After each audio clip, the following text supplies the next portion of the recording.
Good morning, everyone, or afternoon.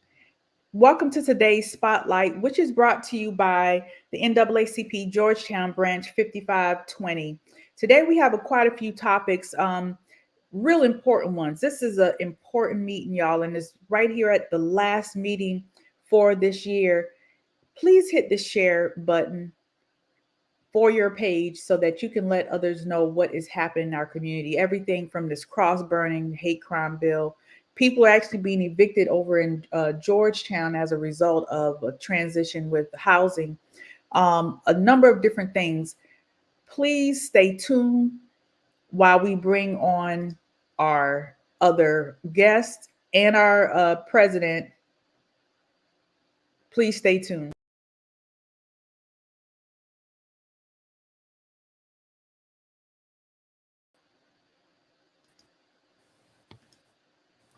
Welcome back, everyone. I have here Mr. Sheldon Butts, who's the Political Action Chair for the state conference, and Mr. Marvin Neal, who's the Regional Coordinator and Third Vice President for the state conference. Good afternoon, everybody. Good afternoon. How are you today? Good afternoon. How you doing? Doing pretty well, thank you. And thank you all for joining today's Spotlight. Please remember to hit that share button so that others will know what's going on.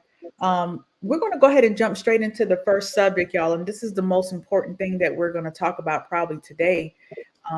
If you can remember last week, we talked about a cross burning over in Horry County, actually. And this was addressed by the NAACP.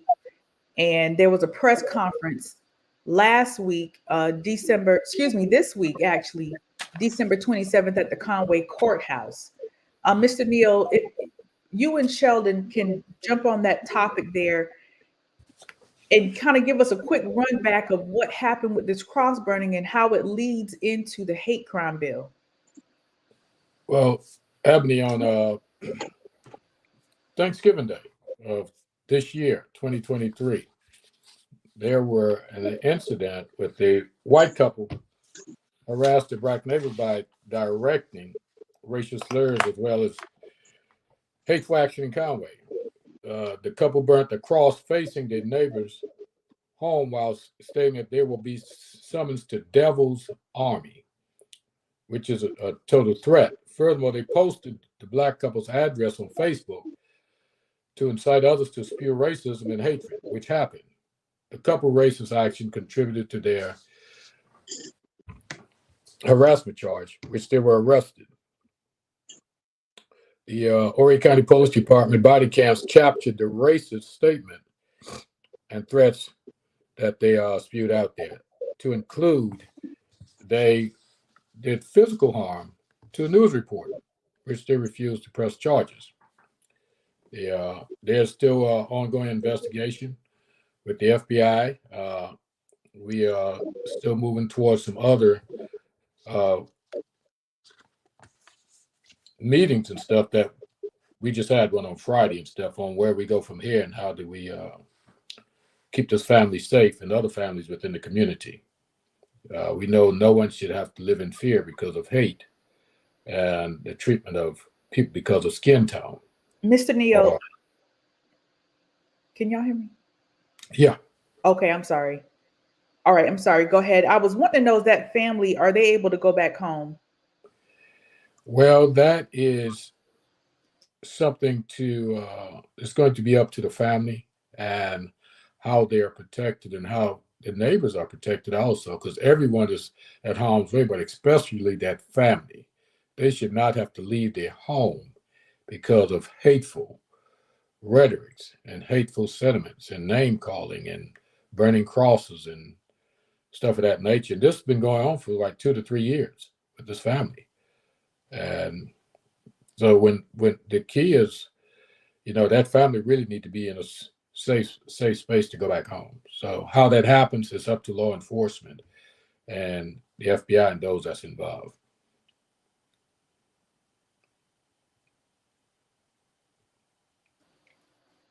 Thank you, Mr. Neal. So can you tell us about the press conference?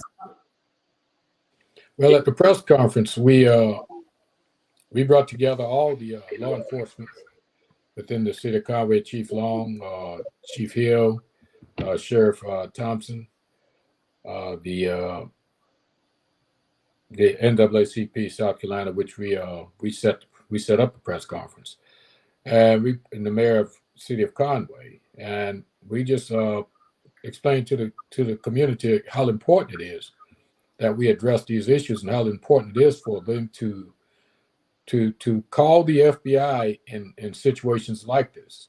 Don't bypass the city police and county sheriffs and stuff of that nature.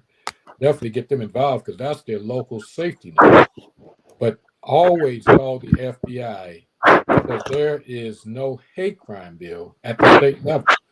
So the feds is the direction we have to go to really get any definite concrete action, in situations like this. It's a shame that we have to do that, but that's the direction we need to go. Well, I'll tell you what, that shows you the severity of this incident when we are unable to address a criminal act in a city or county because of the lack of laws that would protect that family during this time frame. It's very shameful, and I just know for a fact if we being South Carolina, does not get into the mindset of actually not only establishing but actually passing and surely enforcing a hate crime bill, this is doomed to actually happen again and again and again. So just don't think that this is going to be the last incident. This made national news. About this incident. So the more serious we get as citizens, as civic organizations, as political figures, we got to put our feet down and stand firm and steadfast about this bill that's been just sitting in the House of South Carolina doing nothing but collecting dust. We got to get it passed. Well, let's also note that South Carolina is only one of two other states? No, one of two. Wyoming, South Carolina. Wyoming and South Carolina? Yes. That do not have it. And what's the holdup here? Who needs to be contacted? Well, the holdup, there are definitely 4 senators. This bill had passed the House. Okay. It never made it to the floor in the Senate. And the holdup, from just me doing some investigation on my own this week, is Senator Shane Massey, Senator Richard Cash, Senator Rex Rice, and Senator Billy Garrett.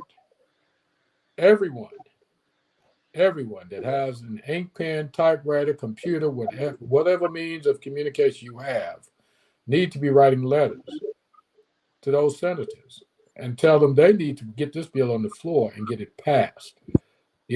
Not to push a bill like this forward. It tells you who they are. Not only as a senator, it tells you that the people have elected the wrong people to serve them. Because they're saying it's all right for a cross to be burned in your yard or other hateful acts to take place against you as a human being. This is immoral. It's shameful. What will come next? Someone hung in their yard? If Emmanuel 9 didn't send a message, nothing else will. They passed the Clementi Pinckney Hate Crime Act, but that's not a bill. Mr. Neal, can you please repeat those senators' names, please? Senator Shane Massey, Senator Richard Cash, Senator Rex Rice, and Senator Billy Garrett. And there may be a few more, but those are the ones that I know of so far that is sitting on this bill and refuse to let it go to the floor of the Senate. Well, I tell you what, Mr. Neal, the governor holds he holds some bearing on this also, because he can actually take action at his level with executive initiatives to address the issue until such time as the House and Senate are able to pass the bill. But he is just lackadaisically sitting back and doing nothing himself. So Henry McMaster's name should be number one on the list as it pertains to ensuring that, and the Attorney General of South Carolina should be held accountable with reference to this bill not being able to be passed, and for citizens to still be living in fear in 2023 with cross burnings and other vile hatred within their neighborhoods and within their homes. So they hold some bearing on that also. Well, as our state president stated at the press conference, she stated that the Black South Carolinians have endured the indignity of a racially divisive society for far too long. And this is appalling that in 2023, we still have such hateful rhetoric and cross burning. She's also calling upon the governor and the South Carolina General Assembly to enact and implement a hate crime bill for all South Carolinians. She didn't say black or white. She said all South Carolinians. But as we have witnessed from past up until now, these type acts, affects us more than any other race. The black and brown community, the Jewish community, the Islamic communities, the gay pride community. All these things affect these character people and those nationalities. So it's very important that we understand that elections have consequences, and when you put people in place like those four that I called, Shane Massey, Richard Cash, Rex Rice, and Billy Garrett, when you put those people in place that holds a bill up of such nature, after one of their House colleagues was killed by someone walking into a church doing a Bible study and shot him to death, and 8 other members, what does that say?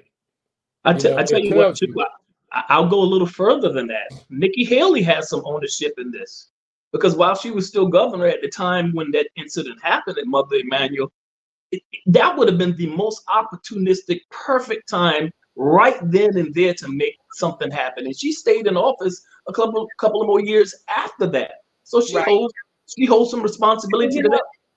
That's why whenever things like discrimination, injustice, at any level happens, you have to stump it in the face right then and there, because if you don't, it balloons into a bigger problem. You have a woman who was not saying just a governor, because that's a big accomplishment in terms of what people think is an accomplishment, but governor now running for president. It should not that far. That's why you have to squash stuff like that in the very beginning. You see that kind of thing happening back then. Look at what kind you give her an inch. Now she's running clean a mile down the road with the same thing. And she just recently made the statement that, about slavery. No, she didn't make mention that slavery was the root cause of the Civil War in these United States of America. She fails to understand and failed to make mention, failed to let people know that is the only reason we had a Civil War in these United States of America. But that's who we have running for president, someone who may not know out of ignorance or just don't care. But even if they know, we need to let people know who these people are running. Because if you could turn a blind eye to slavery, then you could also sit back and support such an insurrectionist act that happened on January 6th, which he did. So we have to be careful, and that's how important it is for us to understand the consequences of elections and why we need to get educated on the process and who's running in these positions. Because it affects you. Women's right and everything else is crushed. White males crushed. Women's right, all women's right. It's shameful when when white men could tell women of society what to do with their body. Right. No one ever told me I need to have a vasectomy or something of that nature. No one Right. ever told me that. Maybe someone needs to tell them that, and deal with it from that angle. Somebody needs to come up with a list, really, truly. You can look up the information yourself as to what senators or governors or whatever voted a particular way. And they need to list all of them for the past 2 or 3 elections back. So people will know how those individuals voted. And the main thing is, did they vote against or for something that is going to affect your human rights?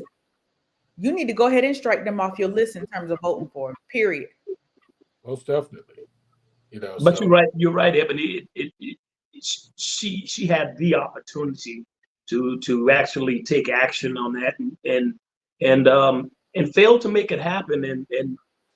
And she should be another one that she's still tied to South Carolina, so she should be another person that's pushing for that. Well, even as a candidate for president, she should, if she wants to get into a right space with the people of South Carolina, she can do that right now, saying that she supports a hate bill in South Carolina right now as a presidential candidate, so that people can understand that she at least understand that there's still a problem that was there when you were governor that we need to fix. Exactly. But I want to go even a little step further, and I realize that we're talking about the hate crime bill, but since we're on the subject of Nikki Haley and why we need to look back at how these individuals voted, when she was governor, she also voted against expanding Medicaid. Hello. So you start affecting people's health care is now affecting individuals right now for a decision she made years ago. Now, granted, McMaster could have made the choice to do something different, but while she was governor, she had an opportunity to do something that would have changed the lives of the people in South Carolina, but she chose not to invest in people. And because of that, right now, over 300,000 people just in South Carolina alone have lost their Medicaid benefits, along with food, along with education, and those different things that affect our children and our senior citizens and people that are around. But back to the hate crime bill.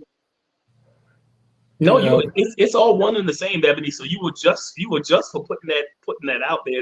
It's all one and the same with reference to how these individuals who are sworn to represent the best interests of the citizens of the state of South Carolina do a lot of small talk, and then when it comes to action, a lot of people get left behind, and that's just evident of putting the right people again in the right places to represent us all. Absolutely, I agree with that. So from here, I realized that going back to the cross burning, something that made national news right on up to the press conference this on December the 27th, then now leading into why you need to have the hate crime bill, because as of now, those individuals could not be arrested for a hate crime. They could only be arrested for something else, which was much lighter and really does not fit the crime really at hand. What do the people need to do with this information, Sheldon, Mr. Neal, either one of you, so that people can take action moving forward as into how they can protect themselves from things such as a cross burning or some type of hate crime? One thing, the people need to call their senators and ask them what position they have on that hate crime bill. And they also, if they said they support it, they need to ask them again, well, who do not support them? And how do they contact those persons? What's the most effective means to get that hate crime bill pushed through? And we're going to be coming up with a process also prior to this, because that bill is coming back on the Senate floor in the first session here. So some things that we're going to have to do also from social activist standpoint, from the National Action Network, the the Black Lives Matter, all those organizations really need to rally hard when that bill goes back to the floor, and make sure they understand it is a color thing in a way, because we get more affected than anyone, but whites are being affected also. Those neighbors from that cross burning in Conway is terrorized. And that family was the only Black family in that neighborhood, but the neighbors around them are terrorized because they were complaining about it also. And the most Well, they even threatened people that came to the couple's house to do some service calls. I mean, so it wasn't just the people that live in that home that were affected. You're right.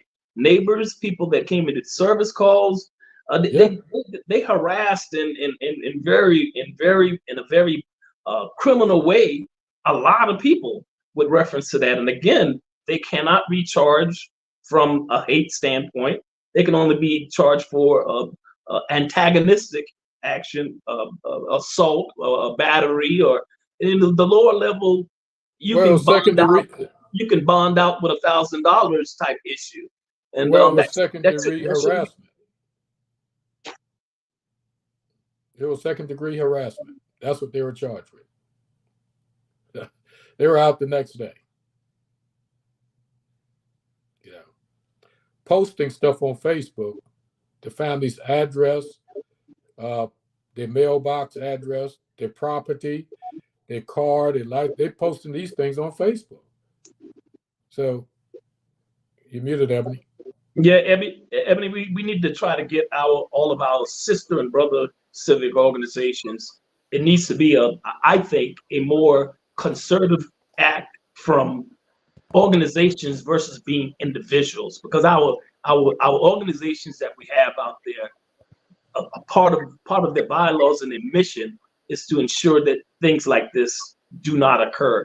And I think we'd get a better bite if we got the NAACP, League of the Divine Nine and other local organizations that you have out there to come together and hit it from that standpoint versus individuals trying to call to actually speak or leave messages for their senators and their representatives. And that's already in motion, Brother Sheldon. All those chartered organizations, the NAACP and external organizations, that's already in motion. So great. So it's important that we follow through and continue to keep the pressure up and make sure this bill goes through this time, because it might not be across the next time. It might be a lynching. So we have to be careful, because we have dealt with that in Georgetown and right here in our face. But the difference in that in Horry County, Georgetown has a hate crime ordinance and resolution. Okay. Myrtle Beach passed one October 23rd of this year.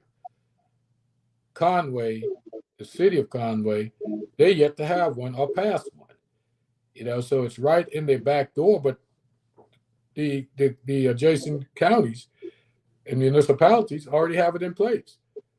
See what I'm saying? That's why we were able to take more drastic action towards the noose in the county vehicle when it happened. So, all politics start local. Hey. All politics start local. Absolutely right. Yep. So y'all, we're moving on into a new year. All right. And we're going to move into the new year with some announcements. We pray that everybody has a happy new year, but just be safe out there, y'all. I really don't watch a whole lot of TV, but I just so happened to catch there was a press conference by the mayor of New York. They're going to have well over 1 million people in New York this year for New Year's. And safety is going to be on high alert and extra high alert because of the war going on in Israel over in that area. Please be safe. You don't need to go out and live in fear, but you do need to be safe. Look out for your surroundings and other people who are with you. Just remember the fire ordinances when you pop in firecrackers and things of that nature. You do not want something as things that we used to like to do is shoot firecrackers to lead into where somebody's home is burned for the new year. So please be careful in all aspects. Have fun, but do it responsibly. Anybody have any special plans for New Year's? Well, one of my plans is, Ebony, is to try to bring some subtlety to the situation there with that those persons that's about to become homeless in Georgetown here, those 48 families plus. You know, that's part of my New Year's resolution, to bring some subtlety and the place by the bay in Maryville, and make sure those people have time, you know, to settle. Because when you have people displaced, it sounds simple in the beginning until families start having to move their children, loved ones, and sick loved ones to different locations, and there's no affordable housing in the area where they're moving. So At the all. children find themselves in a tailspin in the middle of a school year, and they're supposed to be moving between January and March. Yep. You know, that is shameful. Yet still, we have a county council, well, some county council persons that denied the opportunity for affordable housing to come on Wedgefield. That And part. that's coming into the new year. All these things matters, what we are fighting for all the time, the NAACP. That's why people have to You get really it step out. on the head with that. You know, and this all goes back to voting. Look at the individuals that had the opportunity to make a difference in the lives of people. Allow for hate. Once again, that was a situation where a person was being hateful and ignorant about the fact of what was going on in terms of affordable housing, and our city and county government failed. Yeah. In that respect. On both levels, city and county. And the county, city and county. On the county level, we need to call them out too. They need to be called out. People need to know who they are. And these families that sits in that area right now, placed by the bay, they sit right in that county councilman's district. You got 3 county councilmen that pushed against that bill. That was Raymond Newton, that was Everett Carolina, and Bob Anderson. Election have consequences. Always remember that. Sound good don't mean good.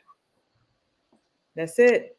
You know, as much as we try to keep our ears to the ground about a lot of issues pertaining to disenfranchisement, lack of equality, there are things that still get past us, and that's the scary thing, because we weren't made aware of this housing situation until it was already the bottom of the ninth with 2 strikes out. And the 3rd strike is when these people are moving out in January. And so our city and county leaders are taking actions on things that will affect the lives and well-being of people, and not making it known openly until there's such time as no one can take action but to do what they say needs to be done. So it is discerning to me that we are not able to get this information and up front to tackle it before it gets to where we're playing catch up, but it speaks volumes to what our city and county leaders are doing with transparency. That's what it goes down to. It's transparency. That's the consequences of election. We elected people that keep these things hidden. Bottom line, you know, and we don't get out. You have to get out and vote. This is why every vote counts and Black votes matters. Be careful who you put into office. Right. These are the consequences of who you elected or who you didn't, or you not even voting caused them to get elected. Right. So that's critical. And these same county councilmen now that denied those housing, they need to be blowing their phone up.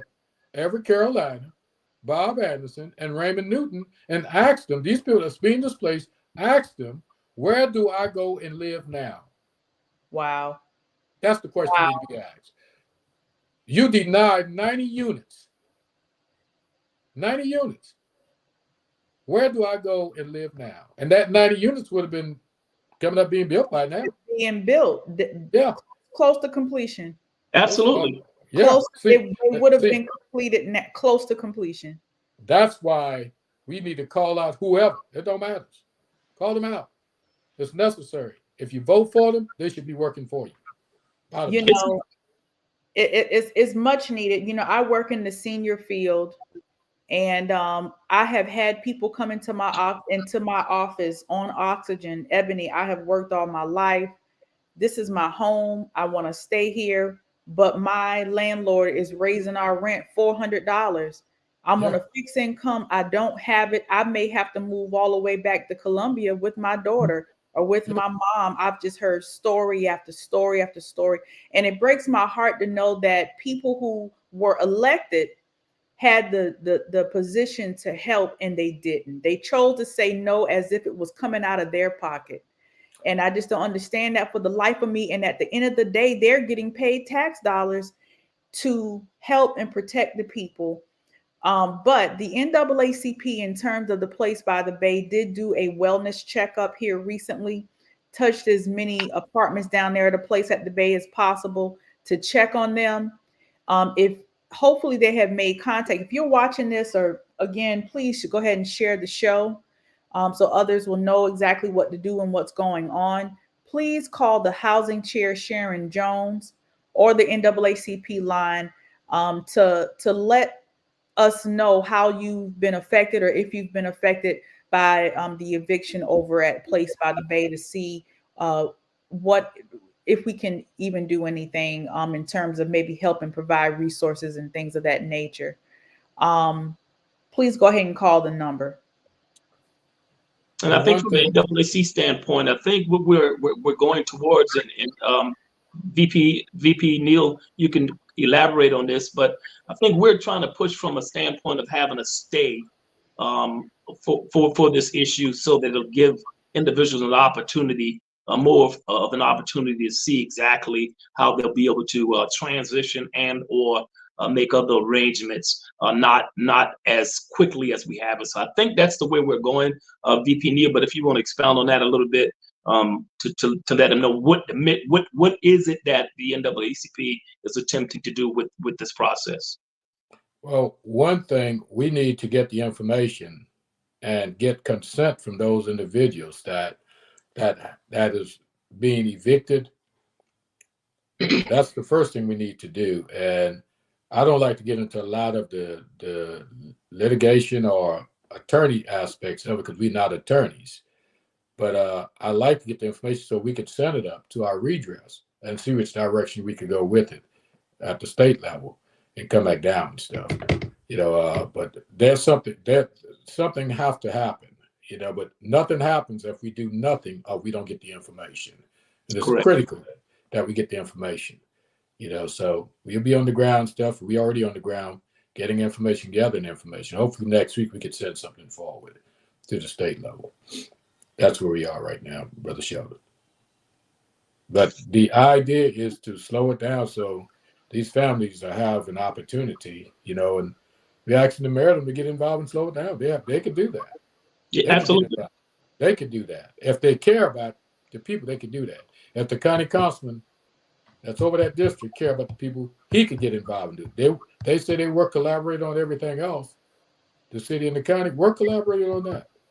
Well, that's the thing. Gentrification is going to happen. It's going to happen. So you have to prepare yourself for those types of inflations. But in a case like this, it's a mass group of people being displaced. That is where the elected officials do need to step in to try to find some type of solution or some type of guidance as to how people can transition to other places that are affordable, that's going to be safe for this community. But the problem is that's not what they want as a whole. They'd rather for that little area to be gentrified to be. I almost want to use the word eradicate certain people, demographics of from people from areas. The thing is, when I look at all the money that was dumped into areas with the CARES Act. the CARES Act, with the rescue funds and things of that nature, and some of the things that the money was allocated for, I'm not saying that those things were not needed, but what I'm saying is when you put things into perspective, into priority, the things that they could have done to help actually rescue the people, they did not. They looked at rescuing themselves, and still yet we have individuals that are suffering because they could have appropriated the money differently. And I have asked the question over and over, well, why do you have to build? They were wanting at the time to actually build a whole new city hall. Well, why do that when you could appropriate it a little bit different? If you didn't have the CARES money, how was you going to build it then? But then the government sends in a wave of money for you to be able to rescue the people with the rescue funds, and you didn't rescue the people the way that you should, and they should be ashamed. They should be ashamed. Yeah. So when the knocks hit your door and stuff, when people say you need to vote, you need to ask them why. And people need to explain to you why you're voting and who's going to take care of you, because these are goes right back to the consequences of voting. We have to get out and vote, and we have to knock on doors. And candidates needs to learn to knock on doors. Quit sitting comfortable. Absolutely. And Absolutely. every candidate Build a relationship. candidate, Build a relationship with the people. The people they have you're none. supposed to serve. Build a relationship with them, and not just show up when it's time for somebody to vote for you. Are you out there helping serve food? What are you doing? Yeah. How are you voting? If you can't knock on doors, what are you going to do when the people call you? You're not going to show up. So if someone can't knock on your door, you can't respond to them until time for election. It's time for them to go. It's time for them to go. You need to find better candidates. And if they're too old, find younger candidates. But make sure you put someone there that's going to take care of your needs. The bottom line. And tell you a little bit more everything is dissolved. How negligent the city was with the American Rescue Plan monies that we had during that 2-year period when the city was afforded the opportunity to get the monies. They got $4-point-something million. But during that same time period, they raised the budget $7.2 million and still elevated the electricity and utility rates across the board. So how somebody somebody needs to make me understand where did that $4.2 million go? And the penny sales. Then they want to raise it for another penny. Okay, a penny is not that much, but then what you going to do with it when you get it? Correct. The main source of life to Georgetown has always been the Bay. Absolutely. Nobody's looking at dredging it. Nobody's looking out for the environment. Businesses aren't even required to recycle plastics, and yet we produce more waste than any other area, and we're right on the water. We have to be better stewards of the people, the environment, and our money. And imagine if they had closed down Georgetown Steel. That's another 60s. That was at that time, another 70-some families about to get displaced. It's just shameful the way these city official thinks. It's shameful. Thanks to the fight of James Sanderson and the steel mill and the employees and the NAACP and other organization that came together. But imagine that, But y'all, on a lighter note, yeah. In the new year, we do have at least one New Year announcement, and that is King's Day at the Dome. Whew. That's huge. Yep, Mr. Neal and Sheldon, I know y'all have some more information about Day at the Dome. And well, I just got off the Facebook, not Facebook, but Zoom this morning with the the committees and stuff. What's happening there? You asking everyone to join us. It's the legacy that we are talking about of Dr. Martin Luther King. It will commence with a gathering at 8:30 at Zion Baptist Church, located on 801 Washington Street, Columbia, South Carolina, 29201. We will march to the South Carolina State House at 9:30, following the morning service at Zion Baptist Church, where the program is set to begin at 10 a.m.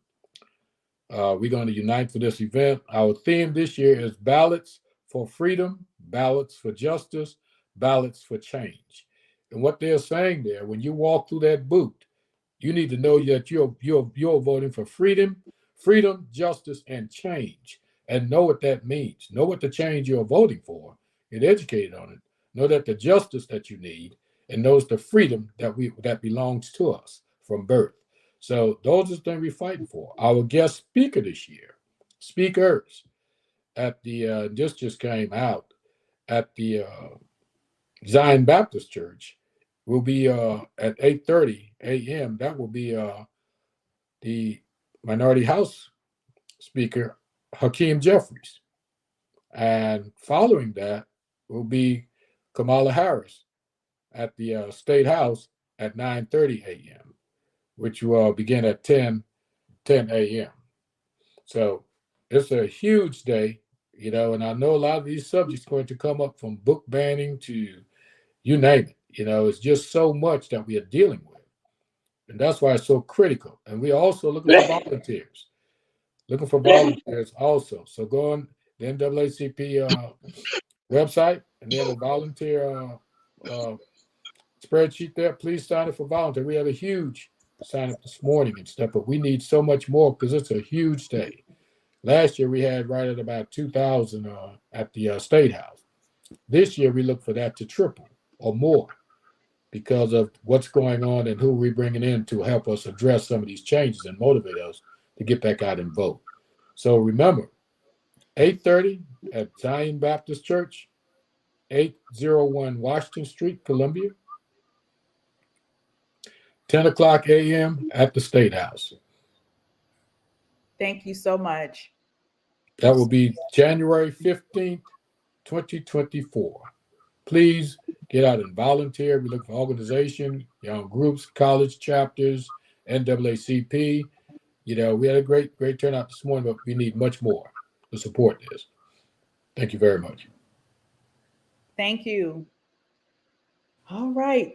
So that's going to wrap up our show today, y'all. If you have any comments, any questions about what's going on in the community, and also for the topics of our show today, which was about the overview of that cross burning over in Horry County, and following up with that press conference, and why we really need a hate crime bill, down to local events about the eviction of those who live at a place at the Bay, and affordable housing, and the need to get out and vote, and not just vote ignorantly. Vote for people who will do the right thing in the community to serve all people. Last thing, King's Day, don't forget about that. Is there anything on King's Day? Let's make sure we leave a number, if you don't mind putting it in the scroll, to contact for volunteer or whatever else you would like to do. Is 803-754-4584. And for more information on King's Day and sign up, you could also contact SCNAACP, SCNAACP.org//King's Day 2024. And please donate. Also, we look for donations. We need all the help that we can. But it's going to happen.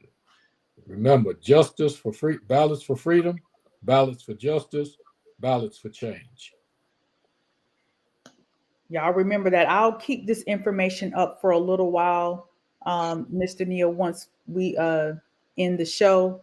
Please remember to share this video on your feed. so the community can know what's going on and what they need to do and how we need help. Please remember that you can donate. You can, I don't know who they should be sending that to, Mr. Neal, but Send it to scnaacp.org, and you can donate right in there. all right. Thank you so much for joining today's Spotlight, which is brought to you by the Georgetown branch NAACP, where we are here to educate, motivate, and activate. Thank you for joining us, Ms. Kidd. Thank you for all your work. Welcome back. Welcome back. Happy New Year to everybody. Prayerfully, we will go into 2024 in a more peaceful, more loving, more direct, more empathetic, more sympathetic, godly era in 2024. Amen to that. Everybody have a great year, and we will see you next Saturday in the new year. Have a happy, safe, blessed one. Happy New Year, Ebony, Sheldon, and the rest of Yes, the team. sir. Happy, God bless you coming in. Thank you.